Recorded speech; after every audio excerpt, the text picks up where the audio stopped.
Maneras sencillas de disipar el enojo. Simple ways to diffuse anger. Will we ever learn? I am angry and I'm going to let you know it. I'll make you angry too, and then you'll show it. And some will fuel each other's flame, and neither will agree about who deserves the blame. But argue we will, and ridiculous will appear to anyone who's able to overhear.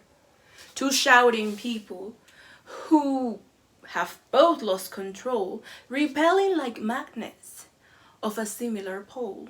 It's ironic, but no one can win this game. Will we ever learn? If not, what a shame. Have you ever been confronted by an angry parent, an angry teacher, an angry student? It's so tempting to be the people represented in the poem. Our survival instinct makes us want to engage and fuel each other's rage. For professionals, however, engaging is not an option. But haven't some teachers just missed that memo? Acting calm in the face of an upheaval requires skill. And possessing that skill is a must for anyone who dares to call herself a teacher. Mastering this skill, however, requires a lot of patience and lots of practice. What better time than now to learn how to master the art of remaining in control regardless of how out of control someone else becomes. Remember that most, if not all, teachers are doing the best they can with the skills they currently possess. They've handled conflict much differently and more effectively if they only knew how. It is very likely that some teachers have never been taught how to handle conflict calmly, professional, and effectively. Today, I'll show you how. Consider these points. Points to ponder. If a flame is not fuel, it will soon burn out. When a person loses his cool, losing your cool in return will fuel his flame. When a person loses his cool, not losing your cool will cause his flame to eventually burn out. It is human nature to want to scream back at someone who is screaming at you. While on the job, it is unprofessional to scream at someone who is screaming at you. Two screaming people never solve any problems. As educators, you are sometimes confronted by parents or students who have lost their composure. When this happens, they are often looking to you to fuel their flame. It is never productive or appropriate for you, a professional, to lose control, no matter how out of control a parent or a student becomes. If you're going to deal with an out of control person effectively, you have to diffuse her anger before you can effectively address the cause of that anger.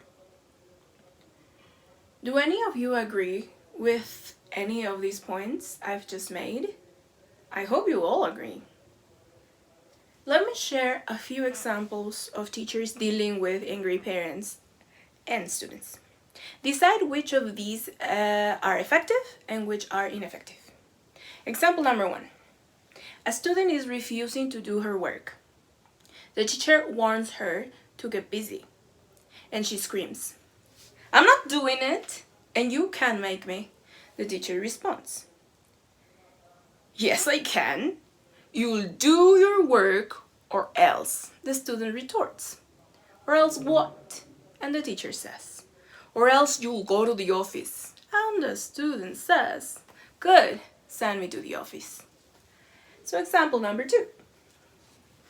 A student is refusing to do her work, and the teacher calmly walks up to her and whispers, "Are you feeling okay? Do you need some help getting started? You look like you're not okay, or you're not yourself today. If there's anything I can do to help, let me know." Which technique is more effective? It's obvious that it's example number 2. The teacher remains calm instead of appearing frustrated because the student is not doing her work. The teacher acts out of concern, the teacher immediately removes the allure of a power struggle. Even if a student does not immediately get busy, the fact that there is no power struggle makes this approach infinitely more effective than example 1, where there is nothing but a power struggle. Teachers who approach students as the teacher does in example number 2, however, rarely have problems getting off-task students back on task. Example 3. An angry parent confronts a teacher. The parent screams, "I'm tired of the way you're treating Harrison. You punish him for something he didn't do. You accuse him of saying hurtful things to Maria, but she was who was hurtful. She said hurtful things. You're always blaming him because you got it out for him. I'm tired of this." And the teacher raises her voice in anger and says, "Yeah, he did say hurtful things to Maria. I've got witnesses who can attest to it because he did it in front of the rest of the class. You know what his problem is? You believe everything he tells you.